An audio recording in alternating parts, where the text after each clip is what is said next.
أعوذ بالله من الشيطان الرجيم.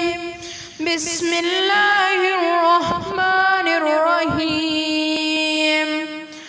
الذين كفروا وصدوا عن سبيل الله أضل أعمالهم والذين آمنوا وعملوا الصالحات وآمنوا